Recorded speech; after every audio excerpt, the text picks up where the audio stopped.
네, 안녕하십니까. 오늘은 독일에서 렌트카를 어떻게 빌릴 수 있는지 그거에 대해서 한번 나누어 보도록 하겠습니다. 지금 코로나로 인해서 많이 그 해외여행을 못 가고 마음이 답답하시죠? 저도 많이 출장을 다니는 편인데 요즘에 어, 이렇게 전 세계적으로 이 코로나로 인해서 많이 해외에 나가지 못하고 있는 상황입니다. 그래서 저 해외 나가실 분들 해외에서 어떻게 그 렌트를 할 수 있는지 한번 요령을 가지고 한번 나눠 보도록 하겠습니다. 저희가 저기 2019년에 그 독일 쾰른에서 하는 아누가 식품 박람회를 참석하기 위해서 렌트를 한번 기획을 해서 4명이 움직인 적이 있습니다. 그래서 간단히 말씀을 드리면요. 현재 그 렌트를 하기 위해서는 그 면허증이 필요하겠죠. 그래서 그 우리나라 국내에서는 우리 일반 운전 면허증을 소지하고 운전을 하시면 아무런 문제가 없지만 그 독일에서 운전을 하시거나 그 인근 지역 뭐 오스트리아나 다른 지역으로 가실 때 국제 운전 면허증이 필요합니다. 이 국제 운전 면허증을 관할 그 가까운 파출소나 경찰서에 가시면 신청하실 수가 있습니다. 그래서 그걸 발급을 받으시고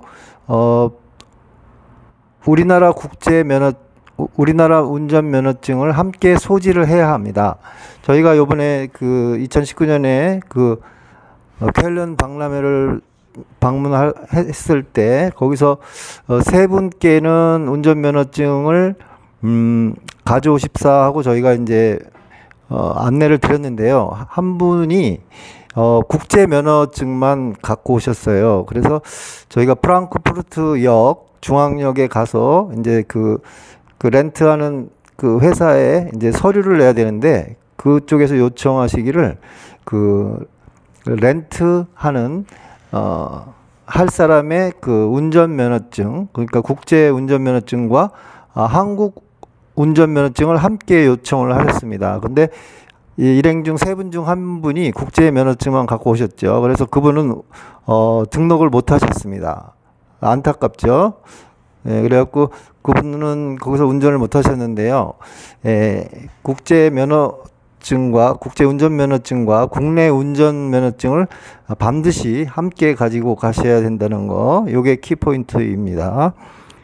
그 다음에 저희가 이제 국제 운전 면허증을 들고 이제 그 예약한 그 지역으로 이제 가야 되는데요. 그러면 이제 렌탈을 어디서 이렇게 예약을 할 수 있냐면 보통 이제 인터넷에 쳐보시면 그 렌탈 뭐 카즈 독일 렌터카 이렇게 치시면은 여러 사이트가 뜹니다. 그래서 뭐 렌탈 카즈, 그 다음에 카약, 뭐 디스커버 카즈 이런 여러 등등이 있습니다.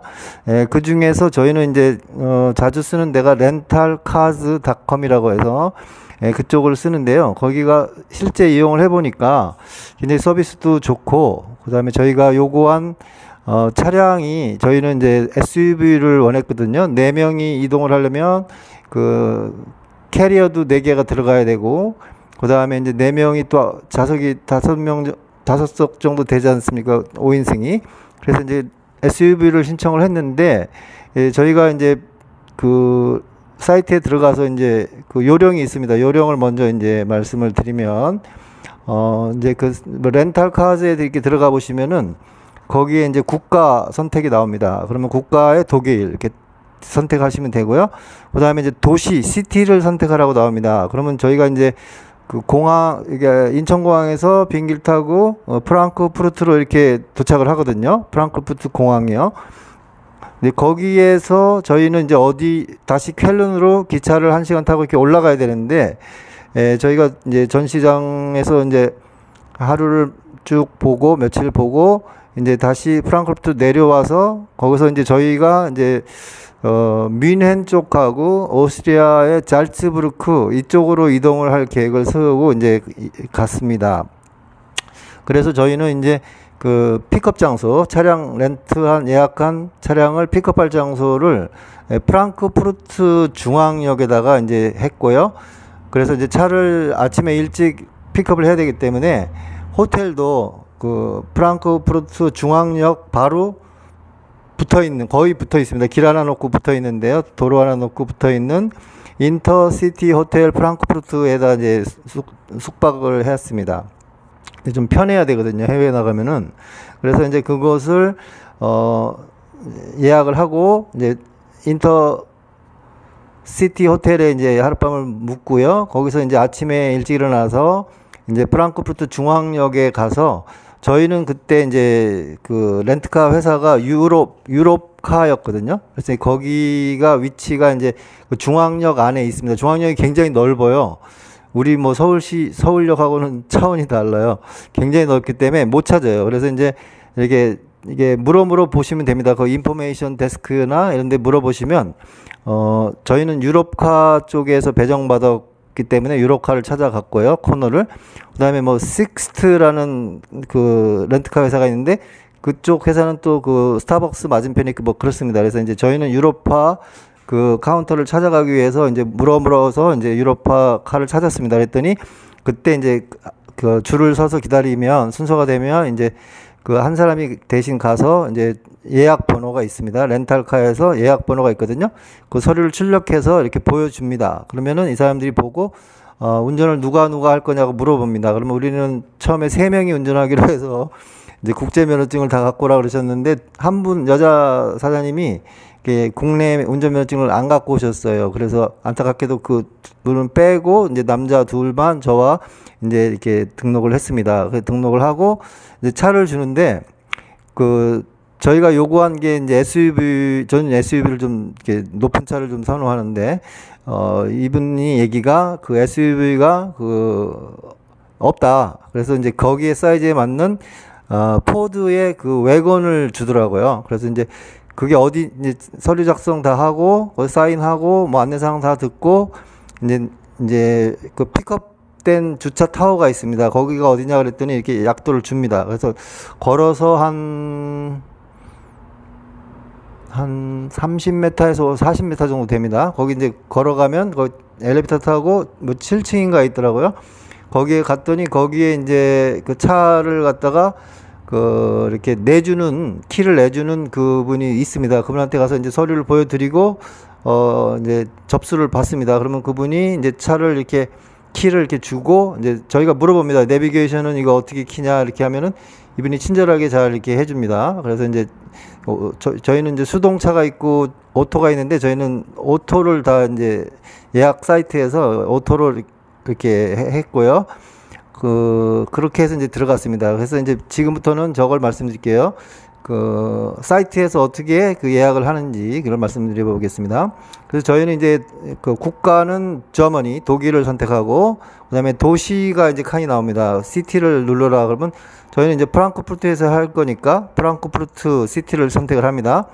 그 다음에 선택하고 나면 그 밑에 장소가 나옵니다. 어느 장소, 프랑크푸르트 어느 장소, 그러면 공항이냐, 뭐 터미널 2냐, 뭐 프랑크푸르트 기차역이냐, 아니면 프랑크푸르트 전지역이냐, 이렇게 나옵니다. 그래서 저희는 중앙역에서 픽업을 하기로 했기 때문에 프랑크푸르트 기차역, 이걸 이제 선택을 하고 이제 했습니다. 그래서 이제 예약을 이렇게 이렇게 검색을 딱 눌러보시면 차종이 쭉 뜹니다. 그래서 거기서 필터 기능에 뭐 나는 오토로 할 거예요, 아니면 SUV나 중형으로 할 거예요. 그러면 이거를 딱 이제 요청을 해보시면 거기 그 날짜에 해당하는 그 날짜를 지정하라고 게 나오거든요. 그러면 3일이다 그러면 이제 뭐 10월 10일부터 13일까지 이렇게 넣고 시간이 나옵니다. 12시부터 뭐 반납할 시간도 12시겠냐 이렇게 하면 똑같이 12시 이렇게 하고 거기다 입력을 하면 이제 넘어갑니다. 그러면 예약하시라고 넘어가는데, 거기 이제 무료 혜택이 이런 게 나옵니다.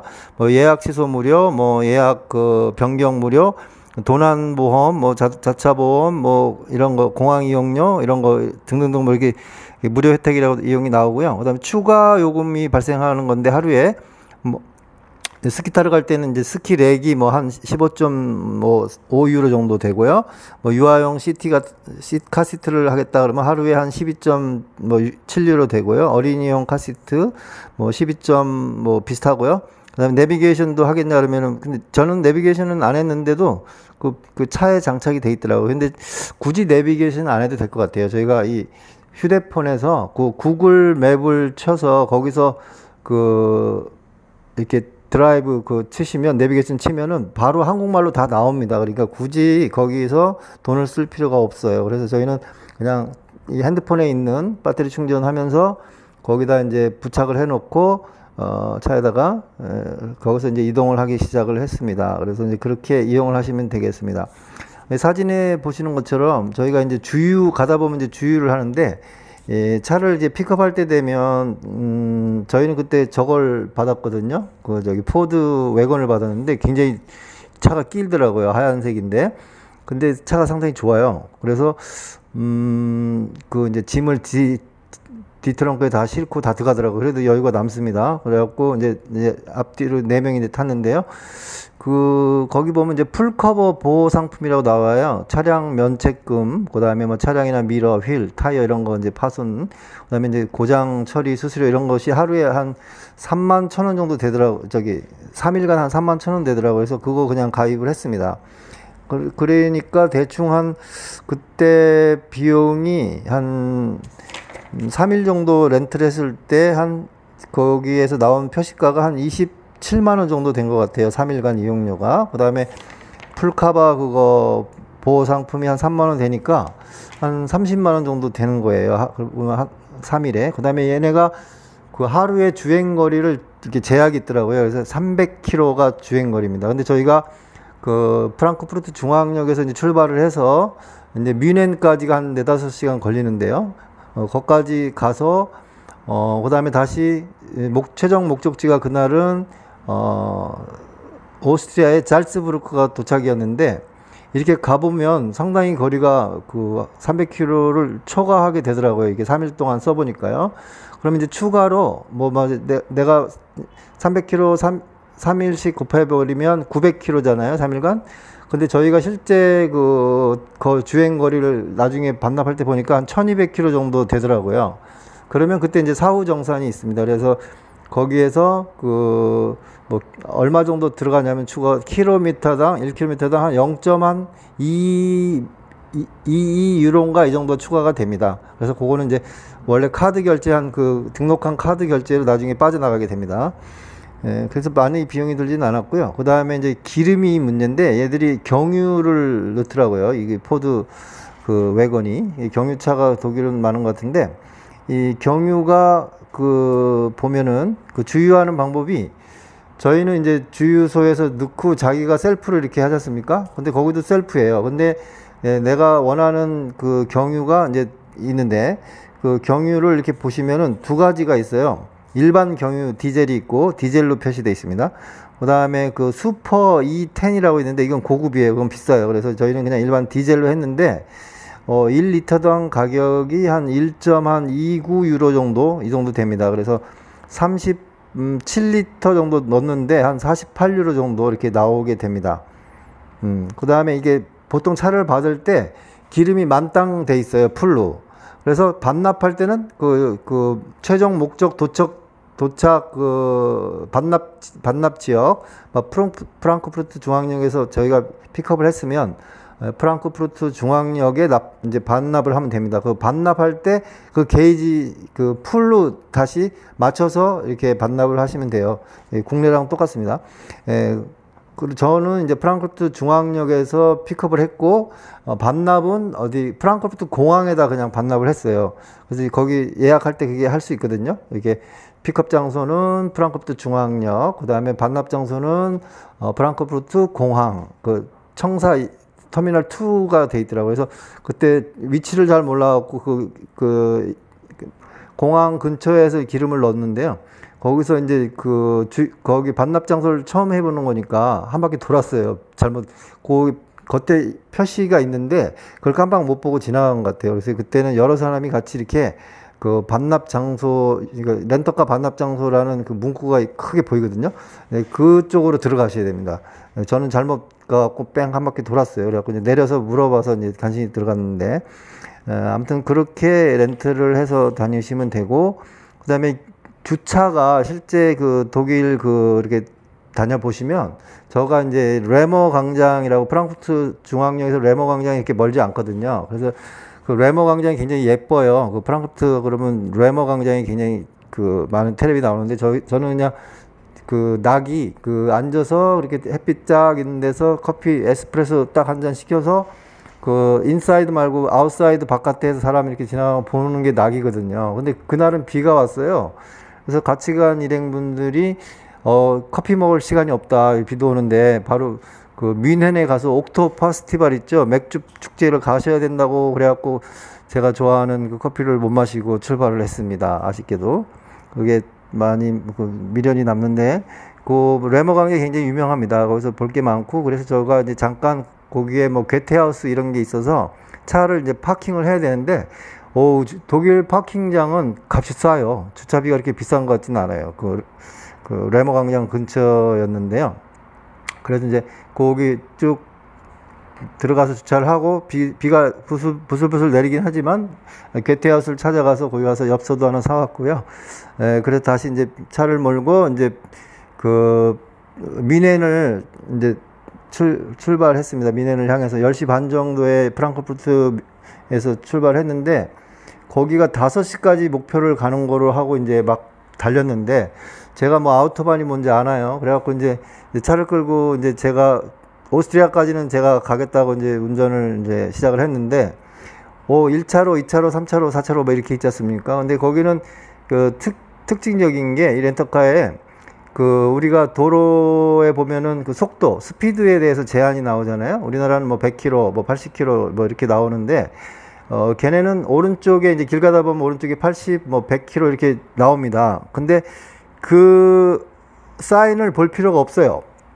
왜냐면 차의 계기판에 그게 같이 나와요. 그래서 만약 오른쪽에 가다 보면 80이다 제한 속도 하면 내 그 차 이게 계기판에 보면 80이라고 숫자가 딱 빨갛게 뜹니다. 이렇게 그 80 거기 뜨면 80에 맞춰서 가면 되고, 100이라고 뜨면 100에 맞춰서 가면 됩니다. 근데 이게 어디 이렇게 아우토반 이렇게 가다 보면은, 고속도로라는 뜻인데 자동차 전용도로 가다 보면은 그 나라는 오토바이도 막 지나가는 것 같아요. 근데 그 80이니 100km니 하는 제한이 없어져 버리는 구간이 있더라고요. 그게 아우토반, 우리가 말하는 아우토반이에요. 막 속도 제한이 없는 곳이에요. 그래서 저도 한번 이제 빨리 가는, 5시까지 뮌헨을 가야 되니까 이제 막 연락이 달려간다고 이제 1차로로 한번 이제 올라가 봤어요. 이제 추월을 해보려고. 갖고 1차로를 딱 올라가서 언덕, 약간 경사진 언덕인데 이 포드가 나갈까 하고 이제 밟아봤는데, 한 140, 150은 그냥 밟는 대로 푹푹푹 나가더라고요. 근데 그 차에 보면 우리 그 그림의 그 차입니다. 그 하얀 차, 그 차인데, 사이드를 딱 봤더니 뒤에서 스포츠카가 라이트를 번쩍 하는 거예요. 근데 이게 따라오는 속도가 제가 생각한 200km 넘는 것 같더라고요. 그 얼른 피해줘야 되거든요. 안 피해주면 걔들은 그 신고합니다. 그러면 벌금을 맞아요. 벌금은 자기 부담이에요. 신호위반 벌금은 다 자기가 나하고 사후 정산해야 되거든요. 그래서 1차로에서 연락에 밟았습니다. 그랬더니 약간 언덕인데 2차가 180까지는 그냥 훅 나오더라고요. 그래갖고 이제 2차로로 넘어가야 되는데, 2차로가 차가 막 이렇게 차가 있는 거예요. 이렇게 들어갈 구멍이 없는 거예요. 그래서 더 속도를 막 내갖고 180km까지 해서 간신히 오른쪽으로 탁 갔더니, 그 스포츠카가 그냥 총알같이 평 지나가는데, 제 생각엔 한 250km 정도는 되지 않나, 느낌상 총알 같았어요. 그 다음에 두 번째, 그게 노란 차가 지나가고, 또 빨간 스포츠카가 또 평 하면서 또 한 300km 가까이 되는 것 같은데, 아마 그런 차들이 핑핑 날아다닙니다, 1차로에. 그래서 1차로는 가면 큰일 납니다. 추월할 때만 아니면 안 가시는 게 좋아요. 그래서 그렇게 해서 뮌헨까지 5시 전에 도착을 했습니다. 화장실도 안 가고 달려갔네요.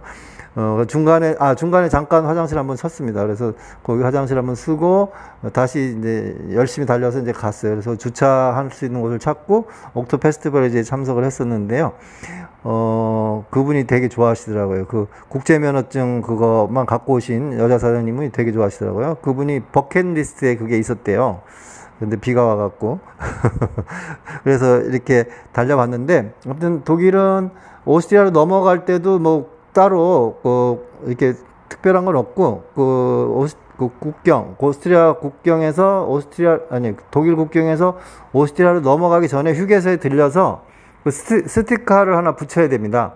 그게 우리가 뭐 통행세 같은 거라고 하는데 그거 편의점 가면 거기서 이제 살 수 있어요. 그래서 그거 사서 붙이면 됩니다. 그러면은 유효기라고 이게 나오거든요. 그거 붙이면 되고, 그 다음에 이제 중요한 주유할 때 포인트가, 우리는 자기가 돈 결제를 셀프 주유하면서 바로 카드 넣고 하잖아요. 근데 걔네는 그런 게 돼 있지 않고, 내가 주유하는 스탠드가 몇 번인지 번호가 있습니다. 뭐 9번, 8번, 7번 이렇게 있는데, 제가 그때 9번에서 넣은 것 같아요. 그러면 그때 영수증이 쭉 이렇게 9번이라고 나오잖아요. 그럼 주유가 끝나고 이제 주유기를 닫고, 거기 주유소 안에 편의점이 있습니다. 그 안에 편의점 주인한테 가서 9번 카운트 기름 계산을 요청하시면 카드를 주면 걔들이 거기서 결제를 해줍니다. 그것만 좀 차이가 있습니다. 자, 그래서 이게 코로나 때문에 해외를 못 나가시는 분들 이렇게 렌트를 좀 하셔서 이 4명이 각각 뭐 기차 타고 이동하고 뭐 이렇게 이동하는 비용을 렌트로 하니까 그게 더 싼 것 같아요. 그래서 여러 명이 이동하실 때는 렌트가 훨씬 더 쌉니다. 그래서 반납할 때 얘들이 이제 찌그러졌나 안 찌그러졌나를 다 봅니다. 그래서 이제 이렇게 저는 찌그러뜨리지는 않았는데요. 그래서 그런 거 잘 이렇게 하셔서 여행을 하시면 되겠습니다. 그래서 오늘은 좀 너무 의학적인 뭐 이런 거보다는 좀 재미있는 이런 걸 한번 넣어봤습니다. 또 다음에 좋은 거리를 다시 한번 더 올려보도록 하겠습니다. 감사합니다.